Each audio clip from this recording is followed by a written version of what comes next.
საღამო მშვიდობისა, დღეს ჩვენ კაცობრიობის მიერ შექმნილი ერთ-ერთი უდიდესი საიდუმლოს გულში ვიმოგზაურებთ.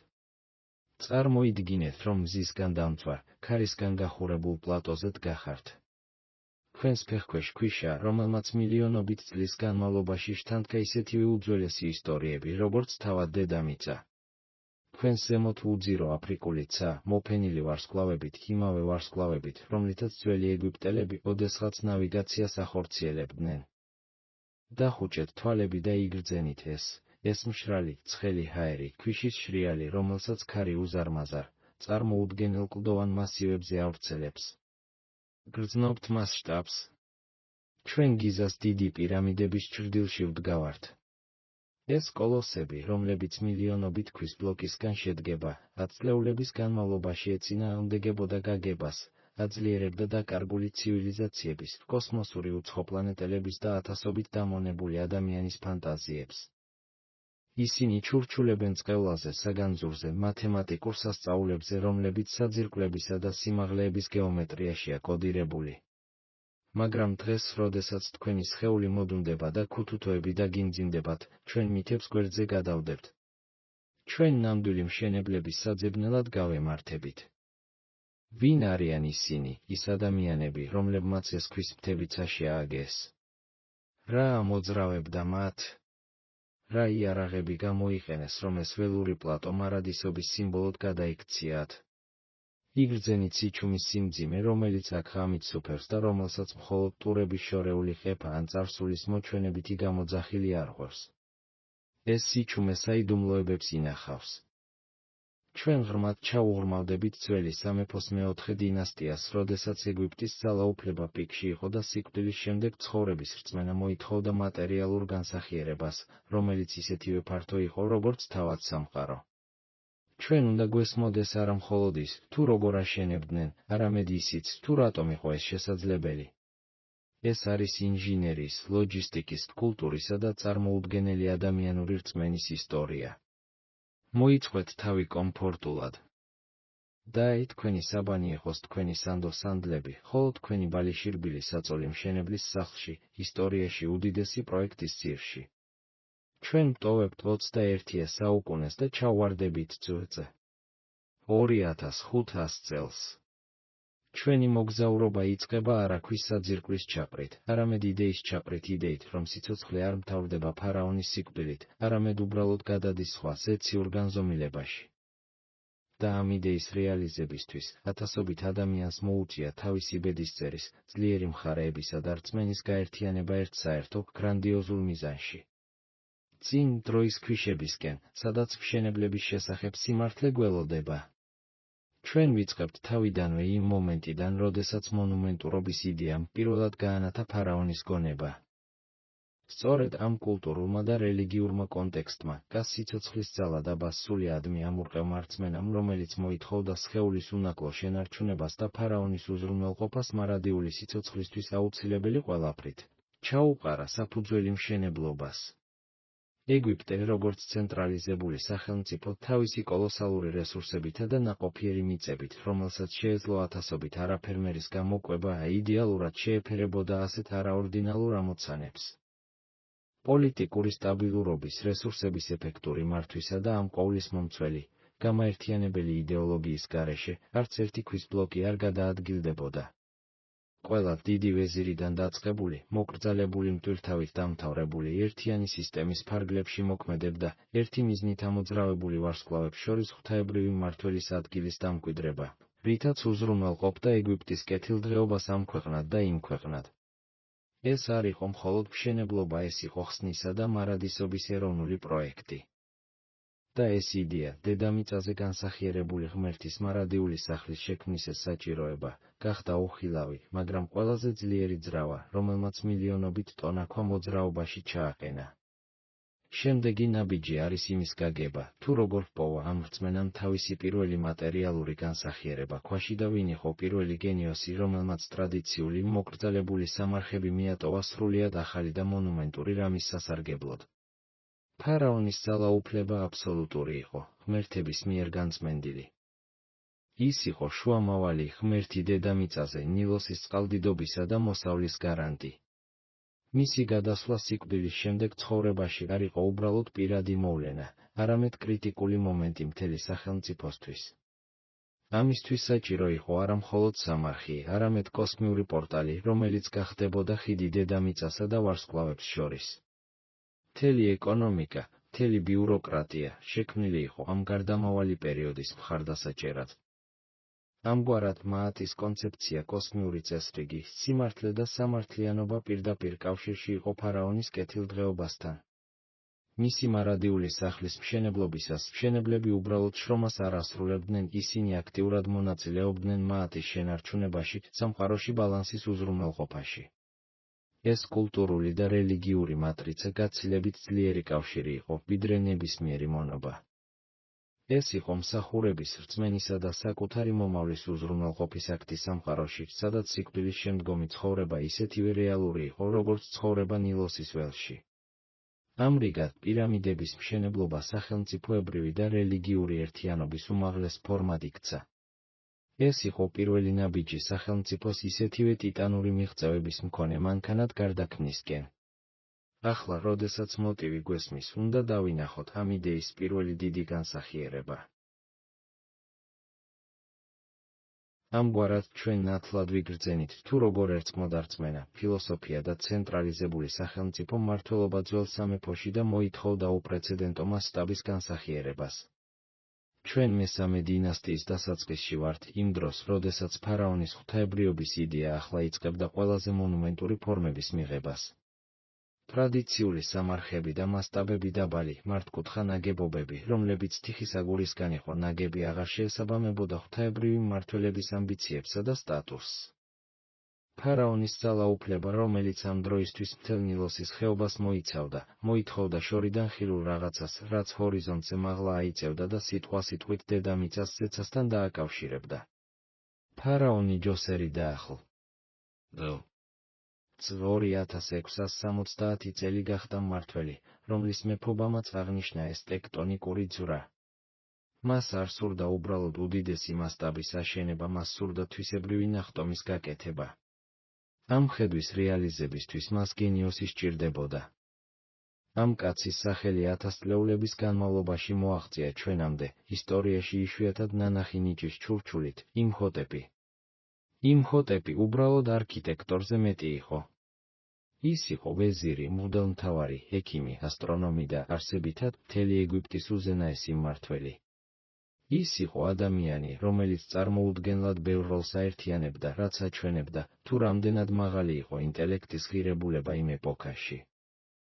ის იმდენად მნიშვნელოვანი იყო, რომ საუკუნეების შემდეგ იგი მედიცინისა და სიბრძნის მფარველად შერაცხეს და გახდა ერთ-ერთი იმ მცირერიცხოვან მოკვდავთაგან, ვინც ასეთი სტატუსი მოიპოვა. სწორედ მისმა გონებამ შვა იდეა, რომელმაც სამუდამოდ შეცვალა არქიტექტურა. ერთიანი, დიდი, დაბალი მასშტაბის აშენების ნაცვლად, როგორც ეს ჩვეულებრივ პრაქტიკაში იყო, იმჰოტეპმა შემოგვთავაზა ინოვაცია, მასშტაბების ერთმანეთზე დაწყობა, რომელიც ზომაში მცირდებოდა ზედა ნაწილისკენ. ეს იყო პირველი მასშტაბური ნაგებობა კაცობრიობის ისტორიაში, რომელიც მთლიანად ქვისგან იყო აგებული, არა თიხის აგურისგან, რომელიც მუდმივ შეკეთებას საჭიროებდა, არამედ გამძლე, ხანგრძლივი მასალისგან. ქვის არჩევანი უბრალოდ ტექნიკური გადაწყვეტილებაზე მეტი იყო, ეს იყო მარადისობის გამოცხადება. წარმოიდგინეთ საკარას სამშენებლო მოედანი. ნაცნობი თიხის ნაგებობების ფონზე, აქ პირველად უზარმაზარი კირქვის ბლოკები ჰაერში ამოდის. ეს გამოწვევა იყო ლოჯისტიკისა და ხელსაწყოებისთვის, მაგრამ რაც მთავარია, გამოწვევა იყო ღრმად ფესვგადგმული ტრადიციებისთვის. თავდაპირველად აშენდა მარტივი, კვადრატული მასშტაბა.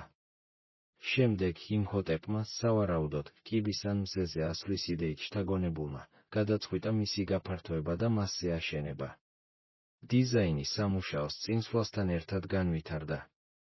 შედეგად შეიქმნა ჯოსერის საფეხურებიანი პირამიდა, 6 საფეხურიანი ნაგებობა, რომელიც საბოლოოდ 62 მეტრის სიმაღლეზე აღწევდა. ეს პირამიდა უბრალოდ ძეგლზე მეტი იყო.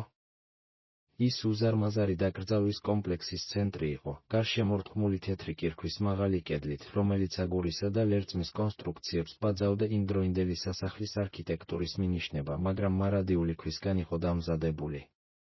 კომპლექსი მოიცავდა ტაძრებს, რელიგიური ფესტივალების ეზოებს და ცრუ კარიბჭეებს, რომლებიც შექმნილი იყო ბოროტის სულების მოსატყუებლად და ფარაონის კასტს წარმართვისთვის. ეს კომპლექსი ეგვიპტის მიკროკოსმოსი იყო, ადგილი, სადაც ფარაონს სიკვდილის შემდეგაც კი შეეძლო მმართველობის გაგრძელება და რიტუალებში მონაწილეობა, რაც სიცოცხლისა და მოსავლის ციკლს უზრუნველყოფდა. ტექნიკურად ის განსაცვიფრებელი იყო. შედარებით პატარა ქვის ბლოკები გამოიყენებოდა, რომლებიც ხელით ადვილად გადასატანი იყო, რაც ტალახისაგურის ნამუშევარს მოგვაგონებდა. ეს ბლოკები ნაამტკორცნებით იყო შეკრული, მაგრამ მათი ნამდვილი სიმტკიცე ფრთხილად მორგებასა და გენიალურ დიზაინში მოდიოდა. მუშები სავარაუდოდ ამ ბლოკებს ხის ტროტუარებზე ათრევდნენ და საჭირო სიმაღლეზე ასაწევად პანდუსებს იყენებდნენ. ეს იყო ეგვიპტის პირველი მონუმენტური მშენებლობის უნივერსიტეტი. საფეხურებიანი პირამიდის მშენებლობის თითოეული ეტაპი გაკვეთილი იყო, რომელიც მოგვიანებით გიზაში გამოიყენებოდა, გაფართოვდებოდა და დაიხვეწებოდა. ეს სტრუქტურა ორგანიზებისა და ინჟინერიის ტრიუმფი იყო. მან აჩვენა, რომ ეგვიპტეს შეეძლო ათასობით ადამიანის მობილიზება, ქვის მოპოვებისა და ტრანსპორტირების კოორდინაცია უზარმაზარ დისტანციებზე და წარმოუდგენლად რთული პროექტის დასრულება 10 წლეულების განმავლობაში. საკარაში საფეხურებიანი პირამიდა არა მხოლოდ მასშტაბიდან პირამიდაზე გადასვლას აღნიშნავდა, არამედ ადასტურებდა იმ პრინციპს, რომ მმართველი სიდიადე ქვით უნდა იზომებოდეს და რომ გენიოსს შეუძლია ნებისმიერი ტექნიკური დაბრკოლების გადალახვა. ის გახდა ადამიანის მიერ აშენებული პირველი ქვის მთა და მისმა ჩრდილმა სამუდამოდ დაჩრდილა არქიტექტურის ისტორია. ამ კონტექსტში იმჰოტეპის როგორც ორგანიზატორისა და შთამაგონებლის როლის გადაჭარბება რთულია. მან უბრალოდ პირამიდა არა აგო, მან შექმნა ყველა შემდგომი პირამიდის აშენების შესაძლებლობა. ჩვენ ვხედავთ, თუ როგორ განვითარდება იდეა ამ პირველი ნაბიჯიდან იდეალური გეომეტრიული ფორმისკენ სწრაფვით. იმჰოტეპმა საფუძველი ჩაუყარა როგორც პირდაპირი, ასევე გადატანითი მნიშვნელობით. მისი საფეხურებიანი პირამიდა არა მხოლოდ საფლავი, არამედ არქიტექტურული მანიფესტი გახდა, დემონსტრირება იმისა, თუ რის მიღწევა შეეძლო ცენტრალიზებულ ეგვიპტურ სახელმწიფოს გენიოსის ხელმძღვანელობით. ამ მომენტიდან მოკრძალებული მასშტაბებიდან კოლოსალურ ქვის ნაგებობებზე გადასვლა შეუქცევადი გახდა. მესამე და მეოთხე დინასტიების თითოეული შემდგომი ფარაონი ცდილობდა წინამორბედის გადალახვას და მარადისობის იდეალი მოითხოვდა, რომ არქიტექტორებმა მიაღწიონ სულ უფრო სრულყოფილ სუფთა ფორმას. საფეხურებიანი ფორმიდან ნამდვილ, გლუვ პირამიდაზე გადასვლა არ იყო მყისიერი, არამედ მტკივნეული პროცესი იყო, რომელიც რამდენიმე თაობას გრძელდებოდა. ეს იყო ინტენსიური საინჟინრო მომზადების დრო, როდესაც ეგვიპტელმა მშენებლებმა ფასდაუდებელი გამოცდილება დააგროვეს ქვის უზარმაზარ მასებთან მუშაობაში. იდეალური ფორმის ამ ძიების მთავარი გმირი იყო ფარაონის ნეფერუ და ახლ. 2613-2589 ევ დინასტიის დამაარსებელი და თავად ხოფუს დიდი პირამიდის მშენებელი მამა. სნეფერუ დაუღალავი მშენებელი იყო, მას მიეწერება მინიმუმ 3 და შესაძლოა 4 დიდი პირამიდის აგება. მან არსებითად ჩაატარა მთელი კვლევითი პროგრამა პირამიდების მშენებლობაზე, თავისი ძეგლების საინჟინრო ლაბორატორიებად გამოიყენა. სნეფერუს პირველი ექსპერიმენტი იყო მეიდუმის პირამიდა. თავდაპირველად 7 საფეხურიანი პირამიდა, მოგვიანებით ის 8 საფეხურამდე გაფართოვდა და შემდეგ ამბიციური მცდელობის ფარგლებში ნამდვილ პირამიდად გადაექციათ, რომელიც გლუვ კირქვით იყო მოპირკეთებული. თუმცა არასწორად გათვლილმა კუთხეებმა და არასტაბილურმა საძირკველმა კატასტროფა გამოიწვია. გარე გარსისა და მიმდებარე ნაგებობების დიდი ნაწილი ჩამოინგრა, სავარაუდოდ სნეფერუს სიცოცხლეში ან მისი გარდაცვალებიდან მალევე, რის შედეგადაც დარჩა ის, რაც დღეს ნანგრევებით გარშემორტყმულ სამსართულიან კოშკს ჰგავს. ეს იყო მტკივნეული, მაგრამ გადამწყვეტი გაკვეთილი სათანადო დახრილობისა და მყარი ქვის ბირთვის აუცილებლობის შესახებ. მეიდუმში წარუმატებლობის მიუხედავად სნეფერუ მარდანებებულა. მისი მეორე პროექტი იყო ცნობილი მოხრილი პირამიდა დახშურში, რომელსაც ასე ეწოდა მშენებლობის დროს დახრილობის აშკარა ცვლილების გამო. არქიტექტორებმა მშენებლობა დაიწყეს ციცაბო 54 გრადუსიანი კუთხით, მაგრამ როდესაც პირამიდამ დაგეგმილი სიმაღლის დაახლოებით ნახევარს მიაღწია, მათ შენიშნეს არასტაბილურობის ნიშნები, შესაძლოა ბზარები ან მოძრავი ბლოკები, რაც მეიდუმში არსებული შეცდომის პირდაპირი შედეგი იყო. ფარაონმა ბრძანა დახრილობის მკვეთრი შეცვლა უფრო თანდათანობით, 43 გრადუსამდე. ეს იყო პრაგმატული და თამამი გადაწყვეტილება, რომელმაც ნაგებობა სრული ნგრევისგან იხსნა. მოხრილი პირამიდა, თავისი უნიკალური სილუეტით, ეგვიპტელი მშენებლების საინჟინრო თვითკორექტირების ცოცხალი დასტური გახდა. ეს არ არის მხოლოდ შეცდომა, ეს მათი ცოდნის დოკუმენტია. სნეფერუს მესამე და საბოლოოდ წარმატებული პროექტი იყო წითელი პირამიდა ანუ ჩრდილოეთის პირამიდა დახშურში. წინა ორიდან მიღებული გამოცდილების საფუძველზე, სნეფერუს არქიტექტორებმა თავიდანვე აირჩიეს 43 გრადუსიანი სტაბილური კუთხე. ეს მონუმენტური ნაგებობა, რომელსაც წითელი პირამიდა ეწოდა თეთრი გარსაცმის მოხსნის შემდეგ გამოჩენილი ქვის მოწითალ ველფერის გამო, გახდა პირველი ნამდვილი გლუვი პირამიდა. მისი მოცულობა დაახლოებით 1,69 მილიონი, მეორე ადგილზეა მხოლოდ ხოფუს დიდ პირამიდას შემდეგ. საერთო ჯამში სნეფერუმ სხვა ფარაონებზე მეტი ქვა აღმართა. მისი მეფობა მშენებლობის ბუმისა და უპრეცედენტო ტექნოლოგიური პროგრესის ეპოქა იყო.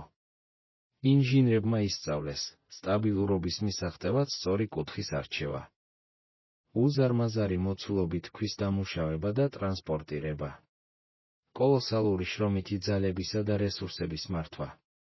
როდესაც სნეფერუს ვაჟი, ხოფუ ხეოფსი ტახტზე ავიდა, მთელი ეგვიპტე მზად იყო თავისი ისტორიის უდიდესი პროექტისთვის. სამი თაობის დაგროვილმა გამოცდილებამ იმჰოტეპის საფეხურიდან სნეფერუს გლუვკიდეებამდე ეგვიპტელებს მისცა ინსტრუმენტები, ცოდნა და თავდაჯერებულობა იმის შესაქმნელად, რაც მოგვიანებით მსოფლიოს საოცრებად იქცა. სნეფერუს მშენებლებმა გახსნეს პირამიდის კოდი. ახლა, როდესაც ფორმა იპოვეს და ტექნოლოგია დახვეწეს, შემდეგი ნაბიჯი იყო ყველაზე გრანდიოზული ძეგლის, გიზას პლატოს ადგილის დადგენა. მას შემდეგ, რაც სნეფერუმ დახშურში დაუღალავი მშენებლობით დაადგინა იდეალური პირამიდის კანონი სუფთა, გლუვი გეომეტრიული ფორმა მისი ვაჟისთვის, ხოფუსთვის მოემზადა. ხოფუ ანუ ხეოფსი მამამის არა მხოლოდ მეოთხე დინასტიის სრული ძალით, არამედ სამი მონუმენტური პროექტის დაგროვილი, დადასტურებული გამოცდილებითაც ცვლიდა. კითხვა ახლა არ იყო, თუ როგორ აეშენებინათ პირამიდა, არამედ სად და რამდენად დიდი. ფარაონს, რომლის მეფობაც ისტორიაში ეგვიპტის ძალაუფლების მწვერვალად უნდა შესულიყო, სჭირდებოდა ადგილი, რომელიც მისი მარადიული სახლის ღირსი იქნებოდა. არჩევანი ძველი დედაქალაქის მემფისის დასავლეთით მდებარე კლდოვან პლატოზე შეჩერდა იმ ადგილს, რომელსაც ახლა გიზას ვუწოდებთ. ეს ადგილმდებარეობა შემთხვევითი არ ყოფილა. გიზას პლატოს ჰქონდა მრავალი მნიშვნელოვანი უპირატესობა, რაც მას ისტორიაში ყველაზე ამბიციური სამშენებლო პროექტისთვის იდეალურს ხდიდა. პირველ რიგში იყო გეოლოგია. პლატო არის ბუნებრივი კლდოვანი გამონაზარდი, რომელიც შედგება მყარი კირქვისგან. ამან მშენებლებს იდეალური, სტაბილური და მყარი საფუძველი მისცა, რაც სასიცოცხლოდ მნიშვნელოვანი იყო მეიდუმში და მოხრილი პირამიდის მშენებლობის ადრეულ ეტაპებზე წარმოქმნილი სტაბილურობის პრობლემების შემდეგ. ასეთ მყარ საძირკველზე აშენება ხელს უშლიდა ჩაძირვას და წონის არათანაბარ განაწილებას, რამაც შეიძლება ნგრევა გამოეწვია. გარდა ამისა, მისი ამაღლებული მდებარეობა ძეგლს შორიდანაც ხილულს ხდიდა, რაც ფარაონის ძალაუფლებას უსვამდა ხაზს. მეორეც, ლოჯისტიკა იყო. პლატო შედარებით ახლოს მდებარეობდა ნილოსის აღმოსავლეთ სანაპიროზე, ტურაში, თეთრი კირქვის მთავარ კარიერებთან. მდინარე ნილოსი ქვეყნის მთავარი სატრანსპორტო არტერია იყო.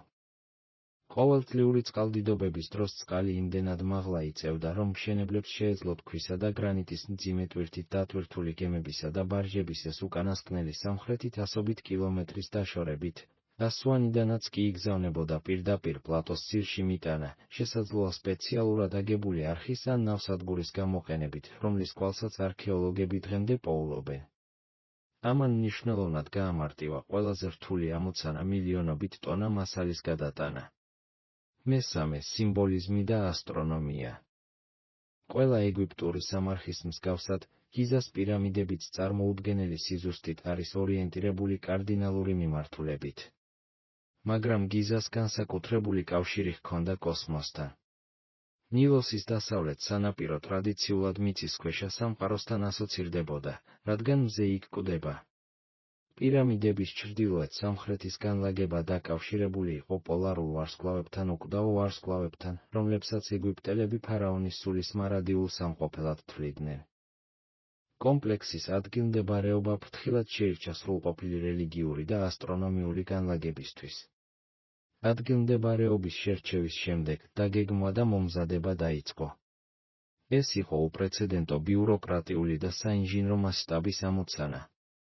ხოფუს ვეზირი ჰემიუნი, რომელიც სავარაუდოდ მისი ნათესავი იყო, გახდა მთელი პროექტის მთავარი არქიტექტორი და მენეჯერი. მისი საფლავი პირამიდის გვერდით მდებარეობს, რაც მის განსაკუთრებულ მნიშვნელობაზე მიუთითებს. პირველი ნაბიჯი პლატოს გასწორება იყო. ეს, ალბათ, ყველაზე გასაოცარი საინჟინრო გამოწვევაა. მშენებლებს არ შეეძლოთ უბრალოდ ქვების დაწყობა დაეწყოთ. მათ უნდა შეექმნათ იდეალურად ჰორიზონტალური პლატფორმა, რომელზეც პირამიდის ფუძე უნდა დაეყრდნოთ, რომელიც 53,000 კვადრატულ მეტრზე მეტს მოიცავდა. ლეგენდები მოგვითხრობენ, თუ როგორ იყენებდნენ წყლის არხებს ან გასწორების ორმოებს იდეალური გასწორების უზრუნველსაყოფად. სინამდვილეში მათ უზარმაზარი სივრცე რამდენიმე სანტიმეტრის სიზუსტით გაასწორეს. მეორე ნაბიჯი მონიშნა იყო. ასტრონომიული ცოდნისა და სავარაუდოდ მარტივი, მაგრამ ეფექტური ხელსაწყოს ქრიბისა და თოკის გამოყენებით მათ პლატოზე იდეალურად კვადრატული პერიმეტრი მონიშნეს. ერთი ჰიპოთეზის თანახმად, კარდინალური მიმართულებების ორიენტაცია მიღწეული იქნა ვარსკვლავის ამოსვლისა და ჩასვლის დაკვირვებით, შემდეგ კი კუთხის შუაზე გაყოფით ნამდვილი ჩრდილოეთის დასადგენად. ხოფუს დიდი პირამიდის გვერდები გასწორებულია კომპასის 0,06 გრადუსზე ნაკლები დახრით. ამრიგად, სანამ საძირკველზე პირველი მასიური კირქვის ბლოკი დადგებოდა, ათასობით ადამიანი წლების განმავლობაში მუშაობდა ადგილის მოსამზადებლად. მათ არა მხოლოდ პლატო იპოვეს, არამედ მთელი გეოლოგიური წარმონაქმნი ადაპტირეს და იდეალურ საძირკველად აქციეს. გიზას არჩევანი და ჰემიუნისა და მისი ინჟინრების მიერ საგულდაგულო მომზადება წარმატების გასაღები იყო. ახლა კი, როდესაც საძირკველი მზად იყო, დრო იყო უპასუხონ ყველაზე მნიშვნელოვან კითხვას, ვინ იყო ის მუშახელი, რომელმაც ეს მილიონობით ქვა გადაიტანა და ასწია. გიზას პლატო გაასწორეს და მონიშნეს ისეთი სიზუსტით, რომ თანამედროვე ინჟინრებსაც კი აოცებს. ისტორიის უდიდესი ძეგლის საძირკველი მზად იყო. ახლა კი მშენებლობის ყველაზე მითოლოგიზებულ ასპექტს მივადექით, ვინ იყვნენ ის ადამიანები, ვინც ამ მილიონობით ქვის ბლოკს ატარებდნენ, ჭრიდნენ და აწევდნენ? ათასწლეულების განმავლობაში, ბერძენი ისტორიკოსის ჰეროდოტეს და მოგვიანებით ჰოლივუდური ფილმების წყალობით, ეს სურათი ჩვენს კოლექტიურ ცნობიერებაში იყო ჩაბეჭდილი, ათასობით გამხდარი მონა, რომლებსაც ზედამხედველები სცემდნენ და მძიმე შრომისგან იღუპებოდნენ. მაგრამ დღევანდელი არქეოლოგიური მტკიცებულებები სრულიად განსხვავებულ, გაცილებით რთულ და დამაჯერებელ ისტორიას მოგვითხრობს. სიმართლე ისაა, რომ ეგვიპტის პირამიდები, განსაკუთრებით ხოფუს დიდი პირამიდა, აშენდა არა მონების მიერ სიტყვის თანამედროვე გაგებით, არამედ თავისუფალი ეგვიპტელების ორგანიზებული ძალის მიერ. ესენი იყვნენ გლეხები, გამოცდილი ქვის მკვლელები, ინჟინრები, დურგლები და ხელოსნები, რომლებიც დიდ ეროვნულ პროექტზე მუშაობდნენ. მშენებლების შესახებ გაგებაში რევოლუციის მთავარი მტკიცებულება იყო 1990-იან წლებში დოქტორ ზაჰი ჰავასისა და არქეოლოგების ჯგუფის მიერ გაკეთებული აღმოჩენა. მათ აღმოაჩინეს მშენებლების სამარხები დიდი ნეკროპოლისი პლატოს ძირში. მონები რომ ყოფილიყვნენ სავარაუდოდ, პატივისცემის გარეშე, უსახელო მოუწესრიგებელ საფლავებში დაკრძალავდნენ. ამის ნაცვლად ეს ადამიანები პატივისცემით, შესაწირავებით და სიკვდილის შემდეგ ცხოვრებისთვის საჭირო ხელსაწყოებითაც კი დაკრძალეს. მათი სამარხები დიდებულების მსგავსად მდიდრული არ იყო, მაგრამ ისინი ნამდვილად არ ეკუთვნოდათ მონებს. ესენი იყვნენ მოქალაქეები, რომლებიც თავიანთ სამუშაოს ღვთაებრივი ფარაონისადმი საპატიო მსახურებად თვლიდნენ. ამ ნეკროპოლისში აღმოჩენილი ჩანაწერები, ასევე მოგვიანებით აღმოჩენილი ნივთები, როგორიცაა ვადი ალ-ჯარფის პაპირუსები, ადასტურებს, რომ მუშახელი სეზონური და კვალიფიციური იყო. ეს სეზონურობა განისაზღვრა ნილოსის ადიდებით. წელიწადში დაახლოებით 3-4 თვის განმავლობაში, როდესაც ნილოსი კალაპოტებიდან გადმოდიოდა, ფერმერების მინდვრები იტბორებოდა და სასოფლო-სამეურნეო სამუშაოები წყდებოდა. ამ პერიოდში ასობით ათასი შრომისუნარიანი მამაკაცი თავისუფალი იყო მათი ძირითადი სამუშაოსგან. სახელმწიფომ ისინი გიზაში სამუშაოდ მოაწყო, რაც არა მხოლოდ ლოგისტიკურად მოსახერხებელი იყო, არამედ მათ საზოგადოებრივ ცხოვრებაში მნიშვნელოვან როლსაც აძლევდა და, რაც მთავარია, უმოქმედობის პერიოდში საკვებს გარანტირებულს აძლევდა. ეს სამუშაო იძულებითი შრომის ერთ-ერთი ფორმა იყო, მაგრამ ანაზღაურება ხდებოდა არა ფულით, რომელიც არ არსებობდა, არამედ საკვების, ლუდის და შესაძლოა ტანსაცმლით. სამუშაო ძალის სტრუქტურა მაღალ ორგანიზებული იყო, რაც ასახავდა ეგვიპტის სამხედრო ან ბიუროკრატიულ იერარქიას. მშენებლები დაყოფილნი იყვნენ დიდ ჯგუფებად, რომლებსაც ფილაე ეწოდებოდათ, რომლებიც შემდგომში გუნდებად ან ბანდებად იყოფოდნენ. თითოეულ გუნდს ჰქონდა საკუთარი სახელი, რომელიც ხშირად ასოცირდებოდა ფარაონთან ან მის თვისებებთან, მაგალითად, ხუფუს მეგობრები ან მენკაურის მთვრალები. ეს სახელები, რომლებიც გვხვდება შიდა კამერების კედლებზე ან მორთულ ბლოკებზე გრაფიტებში, მოწმობს კორპორატიული სიამაყისა და ჯგუფებს შორის კონკურენციის გრძნობაზე. ისინი არ წარმოადგენდნენ უსახო მასას, ისინი იყვნენ ინდივიდები, რომლებსაც საერთო დავალება აერთიანებდათ. მუშათა დასახლების არქეოლოგიური მტკიცებულებები ავლენს, ორგანიზებული საკვები, აღმოაჩინეს უზარმაზარი საცხობი და სასაკლაოები. ვარაუდობენ, რომ მუშები ყოველდღიურად მოიხმარდნენ ათასობით კილოგრამ ხორცს საქონლის, თხის, ასევე პურს და ლუდს კალორიებისა და ჰიდრატაციის მთავარი წყარო. მათი დიეტა გაცილებით უკეთესი იყო, ვიდრე იმ დროის მრავალი ეგვიპტელი გლეხის.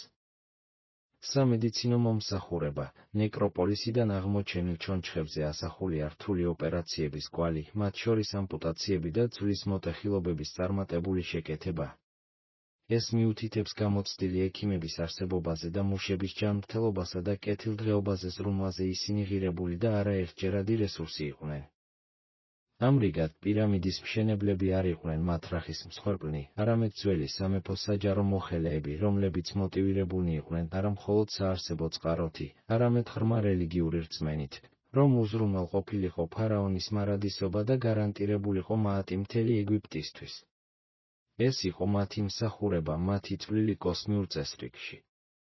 ეს გაგება მთლიანად ცვლის სურათს, რაც გვაიძულებს, გიზას პლატო არ დავინახოთ ტირანიის ძეგლად, არამედ წარმოუდგენელი ორგანიზაციული ძალაუფლებისა და ეროვნული ერთიანობის ძეგლად. ჩვენი მოგზაურობა არქეოლოგიური გათხრების ფონზე დავტოვეთ, რომლებმაც საბოლოოდ გაფანტეს მონური შრომის მითი. ახლა ყურადღებას გავამახვილებთ იმაზე, თუ როგორ იყო ორგანიზებული ამ თავისუფალი, მაგრამ გათრეული მოქალაქეების ცხოვრება, რამაც გიზას პლატო კოლოსალურ სამშენებლო ობიექტად აქცია.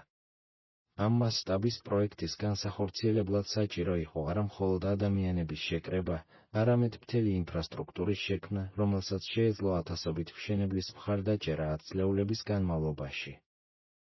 ეს გულისხმობდა არა მხოლოდ პირამიდების, არამედ მათ გარშემო დროებითი ქალაქის მშენებლობასაც. მშენებლების ეს ქალაქი, რომელიც ცნობილია როგორც ჰეტ-კასრი ანუ დაკარგული ქალაქი, გიზას პლატოს სამხრეთ ბოლოში აღმოაჩინეს და მისი განლაგება ცხოვრების წარმოუდგენელ ორგანიზებას ავლენს. იგი სამხედრო სიზუსტით იყო დაპროექტებული და განკუთვნილი იყო ნილოსის წყალდიდობის დროს ჩამოსული კვალიფიციური მუშაკებისა და დროებითი სეზონური მუშაკების მუდმივი ბირთვის საცხოვრებლად და მხარდასაჭერად. ჰეტ-კასრი რამდენიმე ფუნქციურ ზონად იყო დაყოფილი. ყველაზე შთამბეჭდავი ნაწილი იყო გრძელი გალერეები, უზარმაზარი, ყაზარმის მსგავსი ნაგებობები, რომლებიც ათასობით ადამიანის განსათავსებლად იყო შექმნილი. ისინი დაყოფილი იყო სექციებად, სავარაუდოდ, ინდივიდუალური გუნდების ზემოთ აღნიშნული ფილე და გუნდები განსათავსებლად, რაც ხელს უსვამდა იერარქიასა და კორპორატიულ სტრუქტურას. საცხოვრებელი პირობები ძველი ეგვიპტის სტანდარტებით საკმაოდ დამაკმაყოფილებელი იყო, სუფთა ოთახები, წყალზე წვდომა და რაც მთავარია, თავზე უსაფრთხო სახურავი. ჰედ-კასლში ცხოვრება მკაცრ ლოგისტიკურ გეგმას ექვემდებარებოდა. კვება, რა თქმა უნდა, ყურადღების ცენტრში იყო. არქეოლოგებმა აღმოაჩინეს გიგანტური საცხობები და სამზარეულოები. წარმოიდგინეთ უწყვეტი პროცესი, ათასობით ადამიანი მცხუნვარე მზის ქვეშ მუშაობდა, უზარმაზარ რაოდენობას კალორიებს წვავდა და მუდმივად კვება სჭირდებოდათ. ამ სამზარეულოებში ყოველდღიურად ათასობით პური ცხვებოდა და ასობით ლიტრი ლუდი იხარშებოდა თხელი, სქელი, კვებავი სასმელი, რომელიც წყლისა და კალორიების უსაფრთხო წყაროს წარმოადგენდა. აღმოჩენილი ძვლების ნაშთები მიუთითებს, რომ მუშებს რეგულარულად მიეწოდებოდათ ხორცი, ძირითადად საქონლის ხორცი, რომელიც ჩვეულებრივი ეგვიპტელებისთვის ფუფუნების საგნად ითვლებოდა. ეს მათი ანაზღაურების ნაწილი და ძლიერი მოტივატორი იყო. სახელმწიფო ეფექტურად ავლენდა მშენებლებისადმი ზრუნვას მათი შრომის მოყვარეობის დაჯილდოებით. გარდა ამისა, ჰედ-კასლი სამედიცინო მომსახურებას უზრუნველყოფდა. როგორც აღვნიშნეთ, ჩონჩხის ნაშთები სამედიცინო მომსახურების მაღალ დონეზე მეტყველებს. ნაპოვნია წარმატებით შეხორცებული მოტეხილობების მტკიცებულებები, რომლებიც სხვა უძველეს კულტურებში ფატალური ან ინვალიდობის მიზეზი იქნებოდა. ის ფაქტი, რომ მუშებზე ზრუნავდნენ და მკურნალობდნენ, იმაზე მიუთითებს, რომ ისინი ღირებული რესურსები იყვნენ და არა ხარჯვადი. თუ მშენებელი დაშავდებოდა, მას უბრალოდ არ აშორებდნენ, მათ მკურნალობდნენ, რათა სამსახურში დაბრუნებულიყო ან სულ მცირე, სრულფასოვანი ცხოვრებით ეცხოვრა. მშენებლების ქალაქის ადმინისტრაციული სტრუქტურა რთული და ეფექტური იყო. ალბათ, იქ იყო ზედამხედველების, თანამდებობის პირებისა და მწიგნობრების უზარმაზარი პერსონალი, რომლებიც ზედმიწევნით ჩანაწერებს აწარმოებდნენ, შრომის აღრიცხვა, ვინ მივიდა, ვინ წავიდა, ვინ რომელ გუნდში მუშაობდა.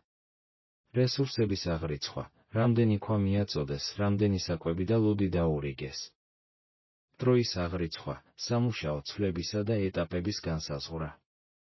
ძველი სამეფოს ეს ბიუროკრატიული მანქანა საოცრად ეფექტური იყო. ის საშუალებას იძლეოდა ადამიანების, მასალებისა და ლოჯისტიკის კოორდინაციისთვის ისეთი მასშტაბით, როგორიც აქამდე არ უნახავთ. მშენებლების სოციალური ცხოვრება, დამღლელი შრომის მიუხედავად, სავარაუდოდ, მდიდარი იყო. ცხოვრება ჰედ-კასლში კომუნალური იყო, საერთო კვებით, რიტუალებით და შესაძლოა გუნდებს შორის მეგობრული შეჯიბრით, რაც ქვებზე გრაფიტით არის უკდავყოფილი. ისინი დროებითი ელიტა იყვნენ ადამიანები, რომლებიც უშუალოდ ემსახურებოდნენ ღვთაებრივ ფარაონს და ხელს უწყობდნენ კოსმიურ წესრიგს. ამრიგად, მშენებლების ცხოვრება რთული სისტემა იყო, რომელიც ეფუძნებოდა ცენტრალიზებულ ლოჯისტიკას, გარანტირებულ საცხოვრებელსა და საკვებს, სამედიცინო მხარდაჭერას, ძვირფას მუშაკებზე ზრუნვას, იდეოლოგიურ მოტივაციას, ფარაონისა და მაათისადმი მსახურებას. ამ სისტემამ შესაძლებელი გახადა მრავალფეროვანი ადამიანების ჯგუფის მაღალ ეფექტურ, მოტივირებულ და მართვაც სამუშაო ძალად გარდაქმნა, რომელიც მზად იყო სამუშაოს ყველაზე რთული ნაწილისთვის, ქვის მოპოვება და ტრანსპორტირება. მშენებლები მათ კარგად ორგანიზებულ ქალაქ ჰედ-კასლში დავტოვეთ, სადაც ლოჯისტიკა და სამუშაო ძალაზე ზრუნვა მთელი საწარმოს წარმატების გასაღები იყო. ახლა, როდესაც ხალხი ორგანიზებული და გამოკვებილია, უნდა გავიგოთ, თუ რას აშენებდნენ ისინი ზუსტად და რისგან. გიზას პირამიდები, განსაკუთრებით კი ხოფუს დიდი პირამიდა, არ არის ერთი ტიპის ქვის მონოლითური ბლოკები. ისინი რთული ნაგებობებია, რომლებიც ეგვიპტის სხვადასხვა კუთხიდან მოპოვებულ მასალებს საჭიროებენ. პირამიდის მშენებლობისთვის სამი ძირითადი ტიპის ქვა იყო საჭირო, რომელთაგან თითოეული თავის როლს ასრულებდა. ბირთვული ქვა. პირამიდების ძირითადი მოცულობა 99-ზე მეტი შედგებოდა ადგილობრივი კირქვისგან ნომულიტი, რომელიც უშუალოდ გიზას პლატოზე ან მის მახლობლად მოიპოვებოდა.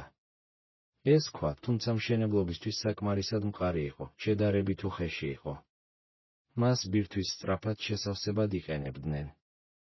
გარსიანი ქვა. პირამიდისთვის ცნობილი, გლუვი, კაშკაშა თეთრი იერსახის მისაცემად საჭირო იყო მაღალი ხარისხის თეთრი კირქვა, რომელიც მნიშვნელოვნად უფრო მყარი და ადვილად გასაპრიალებელი იყო.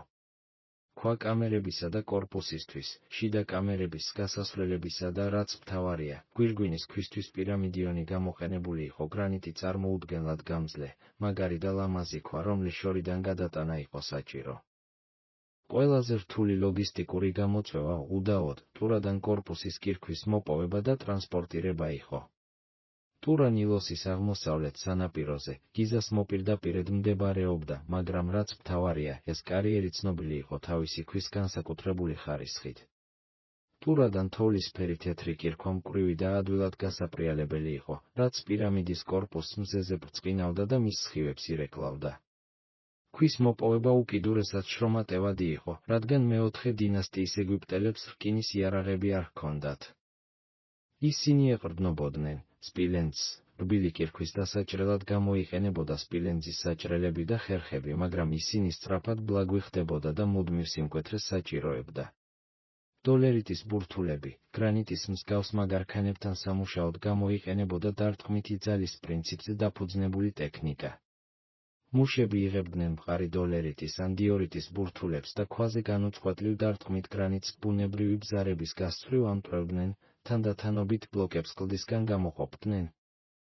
ხის სოლები, დიდი ბლოკების გასაყოფად, ხის სოლებს ბზარებში აჭერდნენ. მათ წყლით ასხამდნენ, რაც ხის შეშუპებას იწვევდა, ხოლო შედეგად წარმოქმნილი დაჭიმულობა ქვას მოწყვეტდა. როგორც კი ბლოკები კარიერიდან ამოიღეს, მათი ტრანსპორტირება დაიწყეს. ეს ლოგისტიკური შედევრი იყო. ადგილობრივი კირქვა ხახუნის შესამცირებლად ხის ლილვაკებით ან უფრო სავარაუდოა, ნესტიანი თიხის გზით გადაჰქონდათ. მაგრამ ტურადან ჩამოტანილ ქვებს და განსაკუთრებით ასუანიდან დაახლოებით 800 კმით სამხრეთით. ჩამოტანილ გრანიტს წყლის გზა სჭირდებოდა. ქვები ბარჟებზე იტვირთებოდა ბიბლოსიდან თანამედროვე ლიბანი იმპორტირებული კედრისგან აგებულ უზარმაზარ ხის გემებზე. ბარჟები ნილოსის გასწვრივ სამხრეთიდან ასუანიდან მემფისამდე მიცურავდნენ. არქეოლოგიურად დადასტურებული ყველაზე შთამბეჭდავი ლოგისტიკური მიღწევა არქეოლოგიური თვალსაზრისით არხის სისტემაა. ჩვენ უკვე ვახსენეთ ვადი ალ-ჯარფის პაპირუსები, რომლებიც აღწერენ ხოფუს მინდევრების სახელით ცნობილი გუნდის საქმიანობას. ეს პაპირუსები, რომლებიც წითელი ზღვის პორტში იპოვეს, ზუსტად აღწერს ამ წყლის ლოჯისტიკას. ისინი ადასტურებენ, თუ როგორ იყენებდნენ მუშათა ჯგუფები ნავებს ტურადან ნილოსის გავლით გიზას პლატოს ძირში სპეციალურად აშენებულ ნავსადგურამდე უზარმაზარი კირქვის ბლოკების გადასატანად. არქეოლოგების მიერ აღმოჩენილი ეს ნავსადგური წარმოადგენდა ნავსადგურებისა და არხების რთულ სისტემას, რომელიც გემებს საშუალებას აძლევდა, რაც შეიძლება ახლოს მიახლოებოდნენ სამშენებლო ობიექტს, განსაკუთრებით წყალდიდობის დროს. ამრიგად ქვის გადატანა არ იყო უბრალოდ უხეში ძალის აქტი, არამედ მაღალტექნოლოგიური და კონტროლირებადი პროცესი, რომელიც ნილოსის წლიურ ციკლზე იყო დამოკიდებული. ეს იყო სამუშაო, რომელიც მოითხოვდა გამოცდილ ნავმისადგომებს, დურგლებს, რომლებიც აშენებდნენ და არემონტებდნენ ბარჟებს და მწიგნობრებს, რომლებიც აკონტროლებდნენ გადატანილი ქვის ყოველ ტონას. მიწოდებისა და წყლის გზების მართვის ამ რთული სისტემის გარეშე, მილიონობით ბლოკიდან არც ერთი არ მიაღწევდა გიზას პლატოს. ახლა კი, როდესაც ქვები უკვე მიტანილია, უნდა გავიგოთ, თუ როგორ ხდებოდა მათი აწევა. ამგვარად, მილიონობით ტონა კირქვა და ათასობით ტონა გრანიტი წარმატებით გადაიტანეს გიზას პლატოს ძირში, დიდწილად ნილოსის ენერგიის გამოყენების ლოგისტიკური გენიალურობის წყალობით. ეს შესანიშნავი წარმატება იყო, მაგრამ ეს მხოლოდ ნახევარი ამოცანა იყო. ახლა ყველაზე დიდი გამოწვევა იყო, თუ როგორ აეციათ ეს მასიური ქვის ბლოკები, რომელთაგან ზოგიერთი 80 ტონამდე იწონიდა განსაკუთრებით მეფის საძინებლის ჭერის გრანიტის სხივები. 140 მეტრზე მეტ სიმაღლეზე მხოლოდ კუნთების ძალისა და პრიმიტიული ხელსაწყოების გამოყენებით. პასუხი იმალება პანდუსების სისტემასა და ორგანიზებული ძალის წარმოუდგენელ რაოდენობაში. მიუხედავად იმისა, რომ პირამიდების აგების საბოლოო მეთოდი ეგვიპტოლოგებს შორის დებატების საგანი რჩება, თეორიების უმეტესობა პანდუსების გამოყენებას ეხება. არსებობს სამი ძირითადი ჰიპოთეზა იმის შესახებ, თუ როგორ აწევდნენ ბლოკებს. სწორი სწორხაზოვანი პანდუსი, უძველესი და უმარტივესი თეორია ვარაუდობდა ერთ უზარმაზარ პანდუსს, რომელიც მიწიდან იწყებოდა და პირდაპირ მწვერვალამდე ვრცელდებოდა. თუმცა ტვირთის ასაწევად გონივრული დახრილობის პირობებში დაახლოებით 7,146 მეტრის სიმაღლის მისაღწევად, ასეთი პანდუსი 1 კილომეტრზე მეტი სიგრძის უნდა იყოს და საჭიროებს მეტ მასალას თიხა, ხრეში, ხე, ვიდრე თავად პირამიდა. ეს ამ თეორიას ნაკლებად სავარაუდოს ხდის. სპირალური პანდუსი. ეს თეორია ვარაუდობს, რომ პანდუსი თავად პირამიდის ტანს შემოეხვია და სტრუქტურის ზრდასთან ერთად იზრდებოდა. ასეთი პანდუსი უფრო მოკლე და ნაკლებად მასალებს მოითხოვდა, მაგრამ ის კუთხეებისა და კიდეების ხედს დაფარავდა, რაც ზუსტ გასწორებას და სიმეტრიის შემოწმებას პრაქტიკულად შეუძლებელს გახდიდა. შიდა პანდუსი. ერთ-ერთი ყველაზე საინტერესო და შედარებით ახალი თეორია, რომელიც არქიტექტორმა ჟან-პიერ ჰუდენმა შემოგთავაზა, ვარაუდობს, რომ ქვის უმეტესი ნაწილი აწეული იყო შიდა სპირალური პანდუსის გასწვრივ, რომელიც პირამიდის ტანში გადიოდა, მისი გარე ზედაპირიდან მცირე მანძილზე. ასეთი პანდუსის არსებობას ადასტურებს მიკროგრავიმეტრიის გამოყენებით აღმოჩენილი გარკვეული სიმკვრივის ანომალიები. თუ ასეა, მაშინ სავარაუდოდ მხოლოდ პირამიდის ზედა ნაწილი აშენდა გარე პანდუსის გამოყენებით. პანდუსის ზუსტი გეომეტრიის მიუხედავად, აწევის პრინციპი უცვლელი დარჩა, ადამიანის ძალა და შეზეთვა. სასრიალოების გამოყენება, ბლოკების გადაგორების ნაცვლად, რაც იდეალურად მრგვალ ლილვაკებსა და სწორ ზედაპირს მოითხოვდა, მშენებლები მათ ხის სასრიალოებზე გადათრევას ამჯობინებდნენ. შემცირებული ხახუნი, ჯათუთოტეპის სამარხის ბარელიეფი გარკვეულწილად გვიანდელი ეპოქისა, მაგრამ ტრადიციული მეთოდების ამსახველი ასახავს წყალს ან თიხის ნაღმტყორცლს, რომელიც მიწაზე იღვრება უზარმაზარი ქანდაკების საყრდენი სასრიალოს წინ ხახუნის შესამცირებლად. ბოლოდროინდელმა ექსპერიმენტებმა დაადასტურა, რომ ქვიშაში წყლის დამატება ტვირთის გადასატანად საჭირო ძალის ნახევარზე მეტს შეადგენს. გუნდური ძალა. ბლოკებს მუშების გუნდები წევდნენ მცენარეული ბოჭკოებისგან დამზადებული ძლიერი თოკების გამოყენებით. განსაკუთრებით მძიმე ბლოკებს, როგორიცაა გრანიტის სხივები, შეიძლება 50-მდე ან მეტი ადამიანის სინქრონული მუშაობა დასჭირდეს. საინტერესო აღმოჩენა, რომელიც ადასტურებს პანდუსების გამოყენებას, იყო ხატნობის კარიერში ცოტა ხნის წინ აღმოჩენილი პანდუსის რთული სისტემა კიბეებით და გვერდებზე მრავალი ბოძის ხვრელით. ეს ბოძები გამოიყენებოდა თოკების დასახვევად, რაც მუშებს საშუალებას აძლევდა არა მხოლოდ ბლოკების ზევით აეციათ, არამედ საპირისპირო ძალის გამოყენებითაც, რათა ასვლა გაადვილებულიყო და დატვირთვა გადაენაწილებინათ. მიუხედავად იმისა, რომ ეს კარიერში ხდებოდა, ეს პრინციპი სავარაუდოდ პირამიდის მშენებლობისთვისაც შეიძლებოდა ადაპტირებულიყო. ასვლა, განსაკუთრებით დიდ სიმაღლეებზე, მოითხოვდა არა მხოლოდ ძლიერ ძალას, არამედ სრულყოფილ კოორდინაციას და ინჟინერიის გენიალურობას პანდუსის მასალების დატვირთვის, კუთხისა და სიმტკიცის გამოთვლაში. ყოველი ახალი დონე მოითხოვდა სტრუქტურის გაფართოებას ან მოდიფიცირებას და ეს სამუშაო უწყვეტი უნდა ყოფილიყო. ეს დაუსრულებელი, მეთოდური პროცესი წევა, განთავსება, ხელახლა წევა, ხელახლა განთავსება მშენებლობის გული იყო. ის ჰგავდა გიგანტურ, ნელა მოძრავ ასაწყობ ხაზს, რომელიც 200 წლეულის განმავლობაში მუშაობდა ათასობით ოსტატისა და ინჟინრის ზედამხედველობის ქვეშ, რომლებიც უზრუნველყოფდნენ, რომ თითოეული ბლოკი თავის ზუსტ ადგილას ყოფილიყო.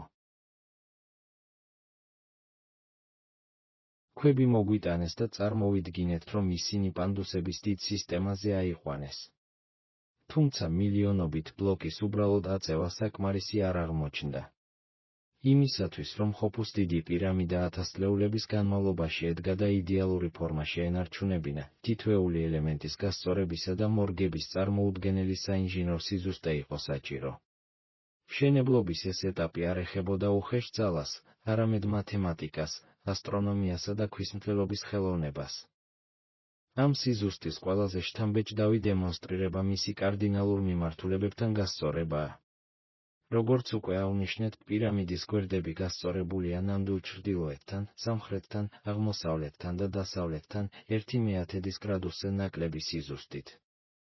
ასეთი სიზუსტის მიღწევა კომპასის გარეშე საინჟინრო საოცრებაა. ყველაზე გავრცელებული ჰიპოთეზა ვარაუდობს, რომ ეგვიპტელები იყენებდნენ ვარსკვლავების დაკვირვებას, განსაკუთრებით პოლარულ ვარსკვლავებზე, რომლებიც უკვდავებად ითვლებოდა და მარადიულ ღერძს წარმოადგენდა. ინჟინრები სავარაუდოდ იყენებდნენ მარტივ, მაგრამ ეფექტურ მოწყობილობას გნომონს ვერტიკალური ბოძი ან მიწაში წყლით სავსე ჩაღრმავებას, რათა შეექმნათ იდეალურად სარკის მსგავსი ზედაპირი. ჰორიზონტზე კონკრეტული ვარსკვლავის მაგალითად, დიდი დათვის ერთ-ერთი ვარსკვლავის ამოსვლისა და დაცემის წერტილის დაკვირვებით და ამ ორ წერტილს შორის ზუსტი შუა წერტილის პოვნით, მათ შეეძლოთ ნამდვილი ჩრდილოეთის განსაზღვრა.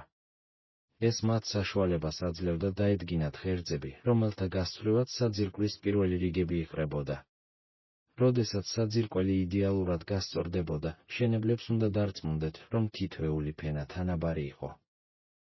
ამისათვის, სავარაუდოდ, ისინი იყენებდნენ წყლის დონეებს შესაძლოა უბრალოდ წყლის შლანგებს ან წყლით სავსე არხების სისტემებს, რათა უზრუნველ ყოფილიყო, რომ ქვების თითოეული ახალი რიგი მკაცრად ჰორიზონტალურად ყოფილიყო დალაგებული, სანამ შემდეგის მშენებლობას დაიწყებდნენ. სიზუსტის მნიშვნელოვანი ელემენტი იყო მოპირკეთება. ჰოფუს პირამიდის გარე ზედაპირი დაფარული იყო თეთრი ტურას კირქვის გაპრიალებული ფილებით. ეს ქვები წარმოუდგენელი სიზუსტით იყო მოჭრილი.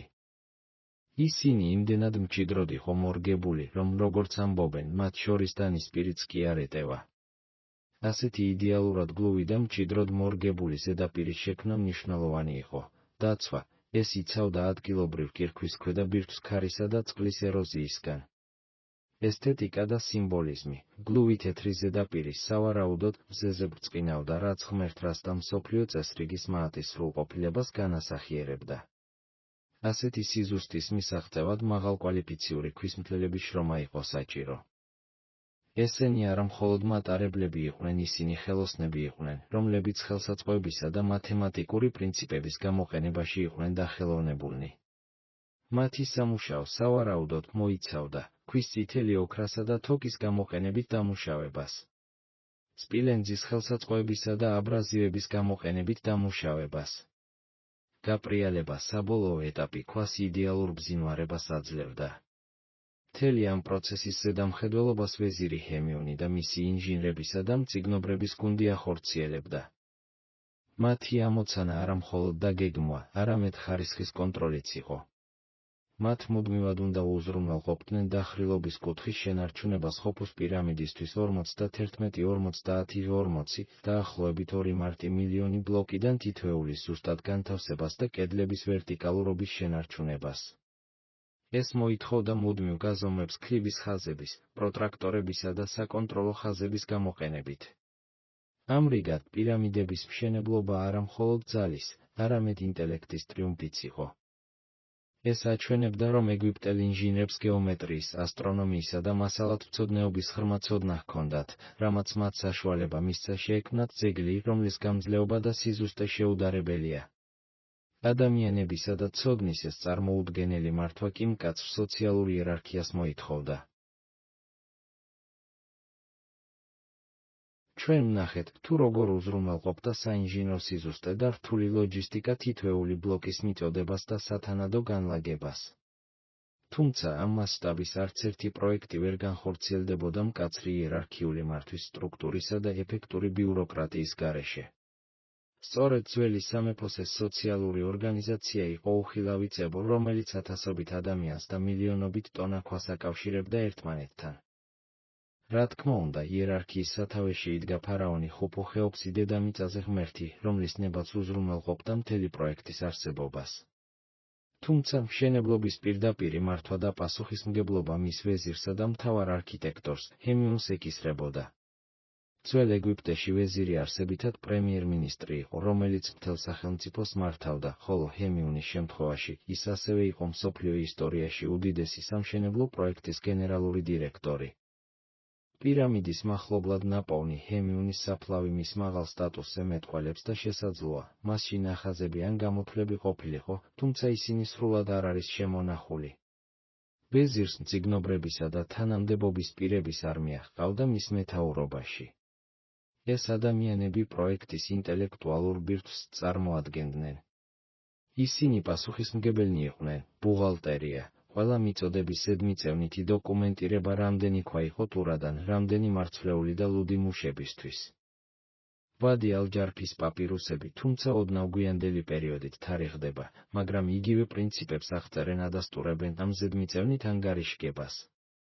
განაწილება, საკვების ხელსაწყოებისა და მასალების განაწილების ზედამხედველობა. დაგეგმვა, სამუშაო გრაფიკების შექმნა, ცვლების მართვა, მშენებლობის თითოეული ეტაპისთვის საჭირო რესურსების გამოთვლა. სწორედ მწიგნობრებმა გადააქციეს ფარაონის ამბიციები სამუშაო გეგმად, რომელიც ყოველდღიურ და სეზონურ ამოცანებად იყო დაყოფილი. ამ ბიუროკრატიული მანქანის გარეშე, რომელსაც შეეძლო ათასობით მიწოდებისა და ადამიანის კოორდინაცია უზარმაზარ ტერიტორიაზე, პროექტი ქაოსისთვის იქნებოდა განწირული. სამუშაო ძალა ორგანიზებული იყო სამხედრო ან ფლოტილის ხაზებით, რაც კიდევ უფრო უსვამდა ხაზს სახელმწიფოს ცენტრალიზებულ ბუნებას. დიდი ერთეულებისა, მთელი სამუშაო ძალა დაყოფილი იყო 2 ან 4 მთავარ ჯგუფად, სახელწოდებით ზე ან ფელე, რაც შეიძლება ითარგმნოს როგორც რაზმი ან ბანდი. მცირე დანაყოფები რეაქტიული, თითოეული სადაყოფილი იყო მცირე დანაყოფებად, ანუ გუნდებად, რომლებსაც, როგორც გვახსოვს, საკუთარი საამაყო სახელები ჰქონდათ, მაგალითად ფოფუს ძალა. ეს გუნდები რამდენიმე ათეულ ადამიანს შეადგენდა. ბრიგადები აქვთ, ყველაზე პატარა სამუშაო ჯგუფები. ეს სტრუქტურა არა მხოლოდ წესრიგს, არამედ ჯანსაღ კონკურენციასაც ქმნიდა. როდესაც მუშები ერთმანეთს ეჯიბრებოდნენ, თუ რომელ გუნდს შეეძლო ყველაზე სწრაფად ქვების აწევა ან განთავსება, ეს ძლიერ არამატერიალურ სტიმულს წარმოადგენდა. ზოგიერთ ბლოკზე დატოვებული გრაფიტები, რომლებსაც მუშები ამაყად აწერდნენ თავიანთ გუნდების სახელებს, ამ კონკურენტული სულისკვეთების პირდაპირი დასტურია. ამ ჯგუფებს ხელმძღვანელობდნენ ოსტატები და ზედამხედველები, რომლებიც მხოლოდ მათ რახით ხელში მყოფი ზედამხედველები არ იყვნენ, თუმცა დისციპლინა მკაცრი იყო, ისინი იყვნენ გამოცდილი ქვისმთლელები და ადგილზე მენეჯერები, რომლებიც აკონტროლებდნენ ქვისა და კონსტრუქციის ხარისხს, უზრუნველყოფდნენ უსაფრთხოებას და ეფექტურობას. მათ უნდა ჰქონოდათ გეომეტრიისა და მექანიკის საფუძვლიანი ცოდნა, რათა საჭირო სიზუსტით ეკონტროლებინათ უზარმაზარი ბლოკების მონტაჟი. და ბოლოს, არსებობდა გამოცდილი ხელოსნების, ქვისმთლელების, იუველირებისა და მხატვრების ცალკე ელიტური კორპუსი, რომლებიც მუშაობდნენ ყველაზე ნატიფ დეტალებზე, გარსაცმელზე, შიდა ოთახებზე, სამგლოვიარო ტაძრებსა და ქანდაკებებზე. ისინი ჰედ-კასრში უფრო კომფორტულ პირობებში ცხოვრობდნენ და პროექტის მუდმივ ხერხემალს წარმოადგენდნენ. ამრიგად, პირამიდების მშენებლობა შესაძლებელი გახდა ფარაონის პოლიტიკური ნების, ჰემიუნის საინჟინრო გენიოსის, მწიგნობრების ზედმიწევნითი ორგანიზაციისა და მაღალმოტივირებული, მჭიდროდ სტრუქტურირებული სამუშაო ძალის იდეალური კომბინაციის წყალობით. ეს არ იყო მხოლოდ სამშენებლო პროექტი, ეს იყო ეროვნული ინსტიტუტი, რომელიც აერთიანებდა საზოგადოების ყველა ფენას ერთი, კოსმიურად მნიშვნელოვანი მიზნის ფარგლებში. ჩვენ დეტალურად განვიხილეთ ლოჯისტიკა, შრომის ორგანიზაცია და საინჟინრო სიზუსტე, მაგრამ აუცილებლად უნდა განვიხილოთ ამ ტიტანური წამოწყების საბოლოო მიზანი. ხოფუს პირამიდა უბრალოდ ქვის მთაზე ან საფლავზე მეტი იყო, როგორც ეს ჩვეულებრივი გაგებითა, ის სამგლოვიარო კომპლექსის მწვერვალი იყო, რომელიც ფარაონის და მისი მეშვეობით მთელი ეგვიპტის მარადიული კეთილდღეობის უზრუნველსაყოფად შეიქმნა. ამ რელიგიური და კულტურული მნიშვნელობის გააზრება საბოლოო, გადამწყვეტ ელემენტს წარმოადგენს, რომელიც ხსნის, თუ რატომ იყო ათასობით ადამიანი მზად, ამ პროექტს თავისი ცხოვრების წლები დაეთმო. პირამიდის სიმბოლიკა ღრმად იყო დაკავშირებული ეგვიპტურ კოსმოლოგიასთან. მისი ფორმა, რომელიც წასაწვებოდა, სიმბოლურად გამოხატავდა ბენბენის ბორცვს, მითოლოგიურ ბორცვს, რომელიც ჰელიოპოლისის ლეგენდის თანახმად, პირველი იყო, რომელიც ნუნის პირველყოფილი წყლებიდან ამოვიდა და რომელზეც შემოქმედი ღმერთი ატომი აღდგა. პირამიდა შექმნის დასაწყისის მატერიალური განსახიერება იყო და, შესაბამისად, ფარაონის ხელახალი დაბადების ადგილი. კომპლექსში ცენტრალური ადგილი, რა თქმა უნდა, თავად დიდ პირამიდას ეკავა. მის ცენტრში იყო სამარხი ოთახები, რომლებიც ფარაონის სარკოფაგისა და მისი კას სასიცოცხლო ძალის განსათავსებლად იყო განკუთვნილი.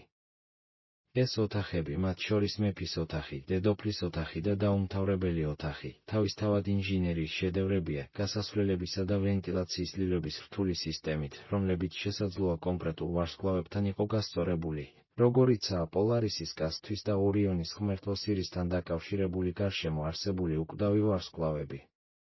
მაგრამ პირამიდა მხოლოდ სამარხის კომპლექსის ნაწილი იყო.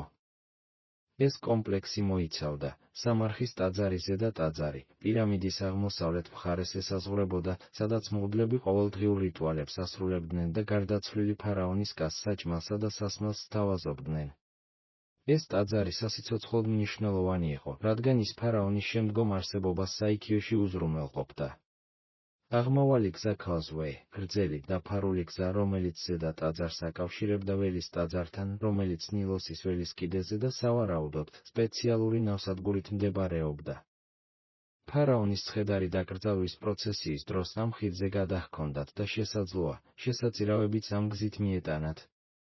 ველის ტაძარი წყალთან უფრო ახლოს მდებარეობდა და ცოცხლებისა და მიცვალებულების სამყაროს შორის კარიბჭეს წარმოადგენდა.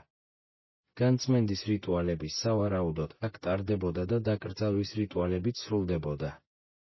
მზის ბარჟები, პირამიდების მახლობლად ორმოებში დაშლილი, მაგრამ შესანიშნავად შემონახული ხის ნავების მაგალითად, ხოფუს ნავის აღმოჩენა მათ კულტურულ მნიშვნელობას უსვამს ხაზს.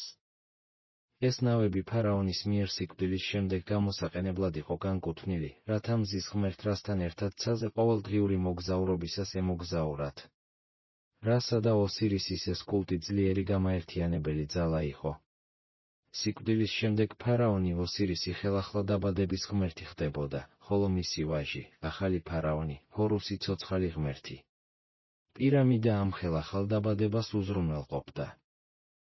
ამიტომ მშენებლები უბრალოდ ქვების გროვას არ აშენებდნენ, ისინი აქტიურად მონაწილეობდნენ მაატის უნივერსალური წესრიგის შენარჩუნებაში. მათი შრომა უზრუნველყოფდა კოსმოსის სტაბილურობას, ნილოსის ადიდებას და ეგვიპტის კეთილდღეობას. მშენებლებისთვის, რომლებსაც უხვად უხდიდნენ საკვებით და ჩვეულებრივ გლეხებთან შედარებით პრივილეგირებულ მდგომარეობაში სარგებლობდნენ, ეს სამუშაო არა მხოლოდ ეკონომიკური აუცილებლობა, არამედ ღრმა რელიგიური მსახურების აქტიც იყო. ზემოთ ნახსენები გრაფიტი ხშირად შეიცავდა რელიგიურ მინიშნებებს ან ქებას ფარაონის მიმართ, რაც ადასტურებდა მათ რწმენას მათი მისიის მნიშვნელობის შესახებ. საბოლოო ჯამში პირამიდა მარადისობის მანქანა იყო.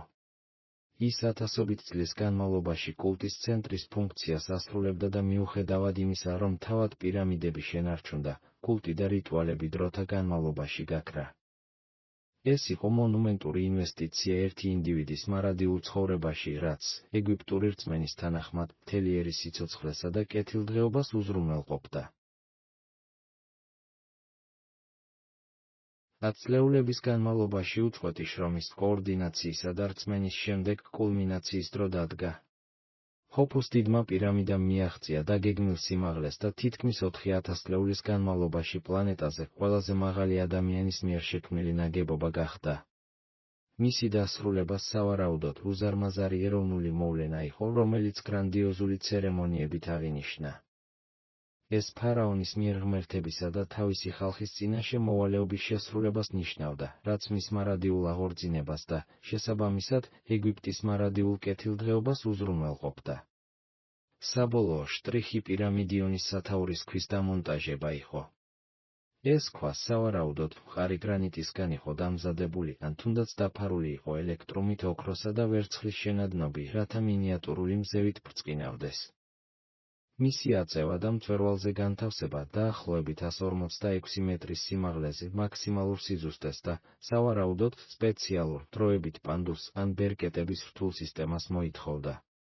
პირამიდიონის დამონტაჟება სიმბოლურად გამოხატავდა მიწიერ და ზეციურ სამყაროებს შორის კავშირის დასრულებას. სამწუხაროდ თავად ხოფუს პირამიდიონი არ შემორჩენილა, მაგრამ მისი დამონტაჟება სიმბოლური აქტი იყო, რომელმაც ფიზიკური მშენებლობა დაასრულა. ძირითადი ქვისა და კონსტრუქციის დასრულების შემდეგ, მშენებლებმა საბოლოო შტრიხები დაიწყეს. ეს მოიცავდა თეთრი ტურას კირქვის გარსის გაპრიალებას. ათასობით მუშა, აბრაზივების შესაძლოა ქვიშისა და დოლერიტის ქვების და წყლის გამოყენებით, გარე ზედაპირის ყოველ კვადრატულ მეტრს აპრიალებდა, სანამ პირამიდა არ დაიწყებდა ბზინვარებას. წარმოიდგინეთ სცენა, შუადღის მზის სხივებში, ძეგლი თითქოს საკუთარ სინათლეს ასხივებდა, რომელიც ათობით კილომეტრის მანძილზე ჩანდა. სამუშაოს ეს ფაზა, თუმცა ქვების აწევაზე ნაკლებად სანახაობრივი იყო, გადამწყვეტი მნიშვნელობა ჰქონდა პირამიდისთვის მისტიკური, სრულყოფილი ფორმის მისაცემად. ხოფუს გარდაცვალების შემდეგ მისი დიდებული მემორიალური კულტი სრული დატვირთვით ფუნქციონირებდა.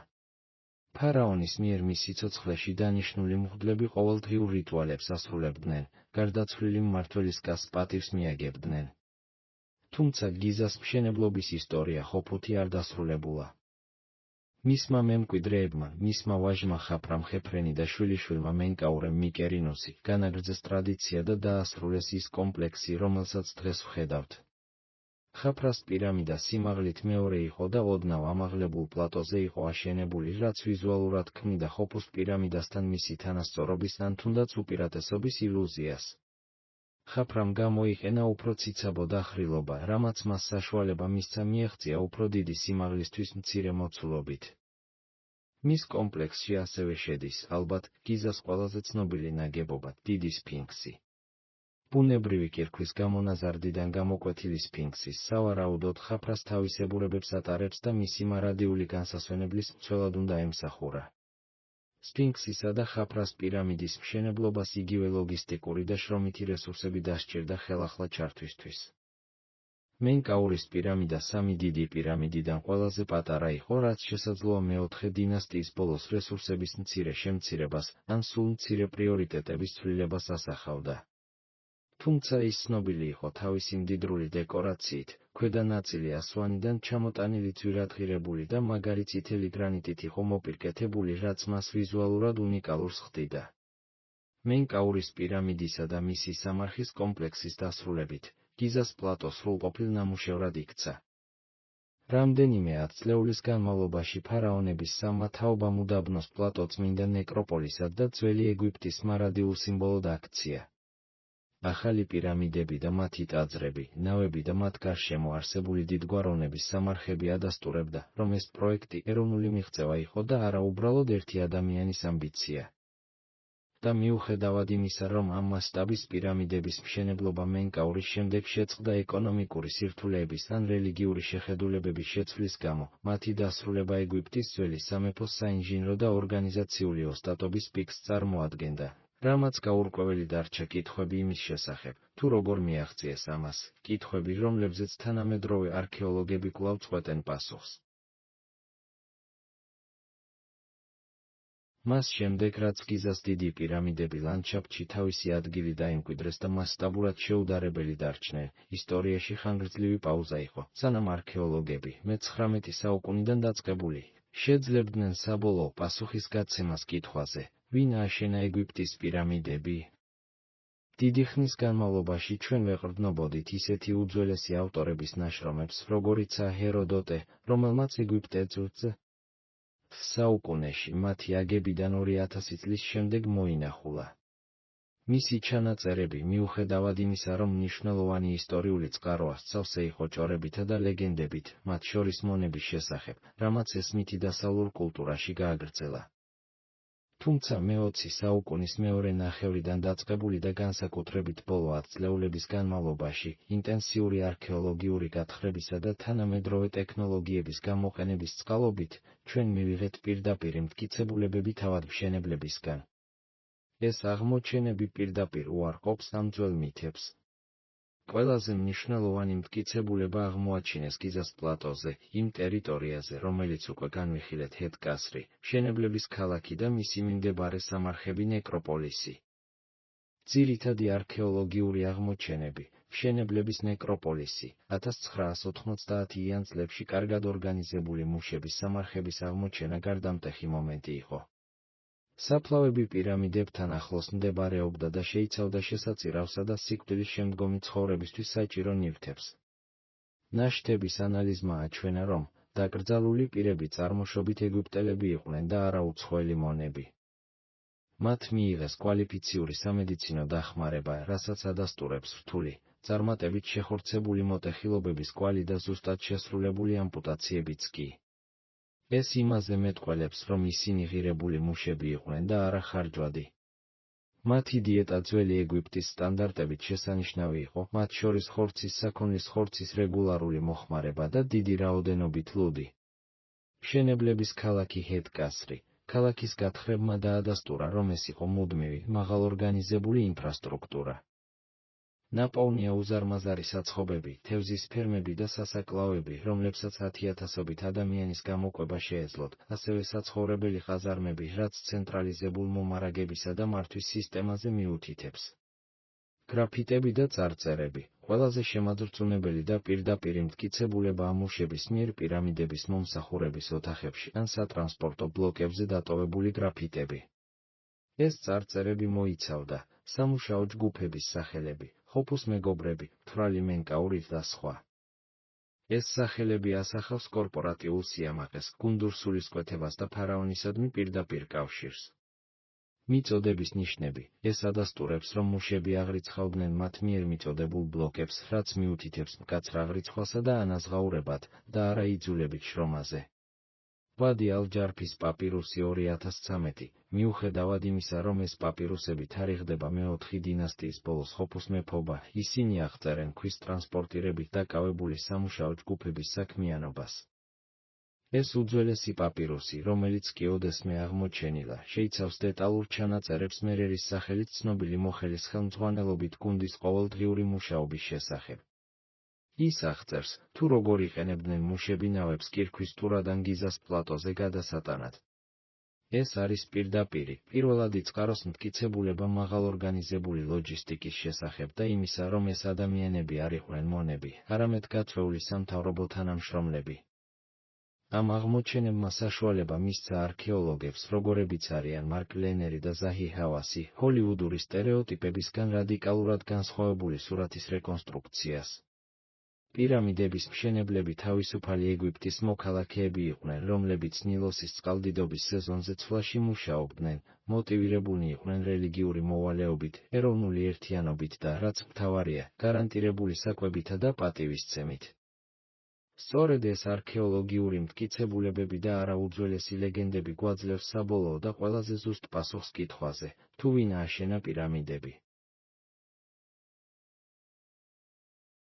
ახლა, როდესაც თავსატეხის ყველა ნაწილი შევკრიბეთ იმჰოტეპის რელიგიური მოტივაციითა და გენიალურობით დაწყებული სნეფერუს ლოგისტიკური ოსტატობითა და ფასდაუდებელი არქეოლოგიური მტკიცებულებებით დამთავრებული, საბოლოოდ შეგვიძლია ჩამოვაყალიბოთ ეგვიპტის პირამიდების მშენებლების სურათი.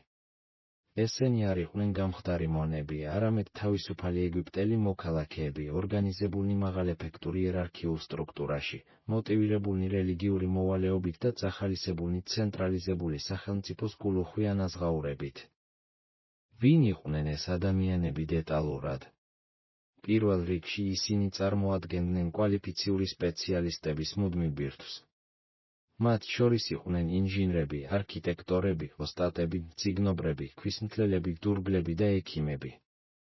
ისინი მთელი წლის განმავლობაში ცხოვრობდნენ ჰეთ-კასრის ქალაქში და ქმნიდნენ სამუშაო ძალის ელიტას.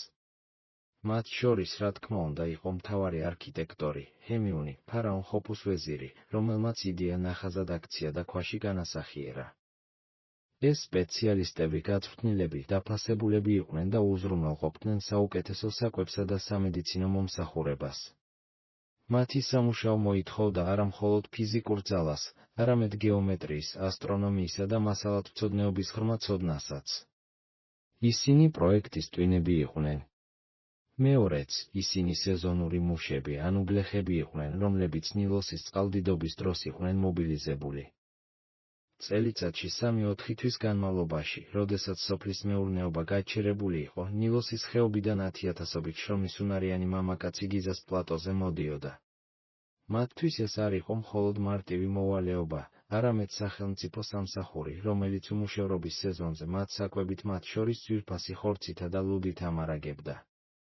ისინი ორგანიზებულნი იყვნენ იმავე გუნდებად ან ბანდებად, რომლებიც ერთმანეთს ეჯიბრებოდნენ. მათი მთავარი ამოცანა უხეში შრომა იყო, ქვის გადატანა კარიერებიდან მისი პანდუსებზე გადატანა და ადგილზე დამონტაჟება გამოცდილი ოსტატების მეთვალყურეობის ქვეშ. ეს სეზონური მობილიზაცია ბრწყინვალე გამოსავალი იყო, რაც სახელმწიფო საშუალებას აძლევდა გამოეყენებინა თავისი ზედმეტი შრომა სოფლის მეურნეობისთვის ზიანის მიყენების გარეშე. მესამე იყო ქალის სამუშაო ძალა, რომელიც მიუხედავად იმისა, რომ არ იყო ჩართული მძიმე ტვირთის აწევაში, კრიტიკულ როლს თამაშობდა ლოჯისტიკაში. ჰეთ-კასრის არქეოლოგიური მტკიცებულებები აჩვენებს, რომ სავარაუდოდ ქალები მუშაობდნენ უზარმაზარ საცხობებში, ამუშავებდნენ მარცვლეულს და ამზადებდნენ ლუდს, რაც ათასობით მუშის ყოველდღიურ საარსებო წყაროს უზრუნველყოფდა. ქალების მიერ მართული ამ დამხმარე ინფრასტრუქტურის გარეშე, მამაკაცები ვერ შეძლებდნენ თავიანთი სამუშაოს შესრულებას. ეს ხაზს უსვამს იმას, რომ პროექტი ეროვნული ძალისხმევა იყო, რომელიც მოსახლეობის სხვადასხვა ფენას მოიცავდა. ამ მშენებლების მოტივაცია მრავალფაქტორიანი იყო: რელიგიური, ფარაონის ღვთაებრიობის რწმენა და მისი ტახტზე ასვლის უზრუნველყოფის აუცილებლობა მაათის მსოფლიო წესრიგის შესანარჩუნებლად. ეკონომიკური, გარანტირებული და გულუხვი ანაზღაურება საკვები და ლუდი იმ სეზონზე, როდესაც შემოსავლის სხვა წყაროები მიუწვდომელი იყო. სოციალური, ეროვნულ პროექტში მონაწილეობა სიამაყისა და კუთვნილების გრძნობას ქმნიდა, აქედან გამომდინარეობს გუნდების სახელები. არსებითად, პირამიდების მშენებლობა იყო ყველაზე დიდი საზოგადოებრივი პროექტი დასაქმებისა და ეროვნული ერთიანობისთვის ძველ სამეფოში. ეს იყო ეფექტური სისტემა, რომელიც გამოუყენებელ სასოფლო-სამეურნეო შრომას მონუმენტურ მშენებლობად გარდაქმნიდა, რაც მოსახლეობის ერთგულებასა და კეთილდღეობას უზრუნველყოფდა. დღეს ჩვენ ვხედავთ მშენებლების იმიჯს, რომელიც ამათ ეგვიპტელ მოქალაქეებს ჰგავს და არადაღლილ მონებს.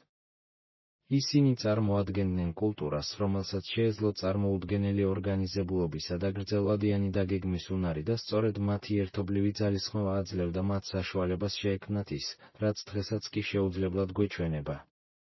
მათი მემკვიდრეობა არა მხოლოდ თავად პირამიდებია, არამედ იმის დასტურიც, თუ რისი გაკეთება შეუძლია კაცობრიობას, როდესაც ის გაერთიანებულია საერთო რწმენითა და ეფექტური მმართველობით. ჩვენ გრძელი გზა გავიარეთ მონობის მითებიდან არქეოლოგიურ მტკიცებულებებამდე, რომლებიც ადასტურებს, რომ პირამიდების მშენებლები ძველი ეგვიპტის ამაყი და ორგანიზებული მოქალაქეები იყვნენ.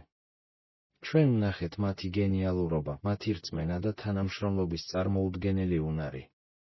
ახლა დიდი პირამიდის ძირში მდგომი, მთვარის შუქით გარუჯული, შეგვიძლია შევაფასოთ ეს მონუმენტური მოგზაურობა დროსა და სივრცეში. გიზას მშენებლების მემკვიდრეობა არა მხოლოდ თავად ქვის ძეგლებია, არამედ ადამიანის ნებისა და ორგანიზებულობის დასტურიც.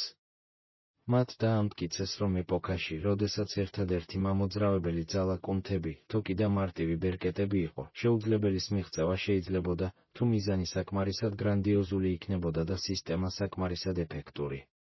პირამიდები არ არის ტირანიის ძეგლი, არამედ ლოჯისტიკის, ინჟინერიისა და ეროვნული ერთიანობის ოდა. 2 წლეულის განმავლობაში ჰემიუნის გუნდი და 10,000-ობით სეზონური მუშა, რომლებიც დაყოფილი იყვნენ კონკურენტ, მაგრამ თანამშრომლობით გუნდებად, ამაყის სახელებით, აბსტრაქტული რელიგიური იდეა ხელშესახებ, მარადიულ სიმბოლოდ გარდაქმნიდნენ. მათ ისწავლეს იდეალური კუთხეების შერჩევა მრავალტონიანი ბლოკების ზუსტი გასწორება გრადუსის წილადებამდე, გრანიტის მონოლითების ასობით კილომეტრზე გადატანა და თავბრუდამხვევ სიმაღლეებზე აწევა. ნილოსის ენერგიისა და სველი გზის გამოყენებით ხახუნის შესამცირებლად. მათ მოტივაციას აძლევდა არა შიში, არამედ სისტემა, რომელიც მათზე ზრუნავდა, მუდმივი საცხოვრებელი, გარანტირებული და უხვი საკვებიც კი ძვირფასი ხორცის ჩათვლით და სამედიცინო მომსახურება. მათ იცოდნენ, რომ მათი შრომა ღვთაებრივი წესრიგის მსახურება იყო, რომელიც მათი სამშობლოს სტაბილურობასა და კეთილდღეობას უზრუნველყოფდა, მათს იცავდა. მათი გრაფიტები და დაკრძალვები თვითშეფასებასა და მათი საქმით სიამაყეზე მეტყველებს. დროთა განმავლობაში, კირქვის საფარი მოიხსნა ძირითადად კაიროს მშენებლობისთვის შუა საუკუნეებში და პირამიდების ბრწყინვალება გაქრა. ლეგენდებმა მათი ისტორია დაამახინჯა, მაგრამ ქვიშისა და მითების ქვეშ მათი მშენებლების შესახებ სიმართლე რჩება. არქეოლოგიურმა გათხრებმა აღადგინა მათი სახელები, ცხოვრების წესი და მეთოდები, რითაც ისტორიაში მათი კანონიერი ადგილი აღადგინა. ახლა ჩვენ ვიცით, რომ პირამიდები არა საიდუმლოებით, არამედ ინჟინერიითა და გუნდური მუშაობით აშენდა. ახლა, როდესაც ძველი ეგვიპტის დიდი მშენებლების ისტორია დასრულდა, შეგვიძლია საკუთარ თავს მივცეთ საშუალება, გავთავისუფლდეთ ყველა იმ კითხვისა და საიდუმლოებისგან, რაც ამ ეპოქას ჰქონდა. წარმოიდგინეთ, რომ იმ მშვიდობიანი, ნელი მსვლელობის ნაწილი ხართ, რომელიც გიზას პლატოდან გრძელი სამუშაო დღის შემდეგ ტოვებს, მზე კი დასავლეთის ჰორიზონტს თითქმის ეხება. ჰაერი გაცივდა და უდაბნოს რბილი ნიავი თქვენსკანს ეხება, ქვიშასა და დაღლილობას აშორებს. თქვენ მხოლოდ ღამის ჩიტის შორეული ყივილი და ნილოსის ჩურჩული გესმით, როდესაც ის თავის მარადიულ წყლებს ატარებს. ქვები, რომლებიც დღის განმავლობაში ძალიან ცხელოდა, ახლა სიგრილეს ასხივებენ და პირამიდების ჩრდილები, ასეთი უზარმაზარი და უძრავი, მთელ ხეობას მოიცავს.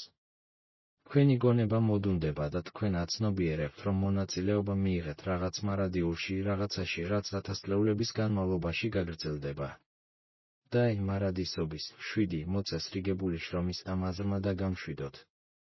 აღარც ჩქარობა, აღარც გამოთვლა. მხოლოდ სიმშვიდე. თქვენი სუნთქვა ნელი, ღრმა ხდება, როგორც ნილოსის დინება მშვიდ ღამეში. იგრძენით თქვენი სხეულის სიმძიმე, თქვენს ქვეშ საწოლის სინაზე. მოდუნდეს ყველა კუნთი და ყველა შენი წუხილი გაქრეს, დროის უძველეს ქვიშაში დაიშალოს.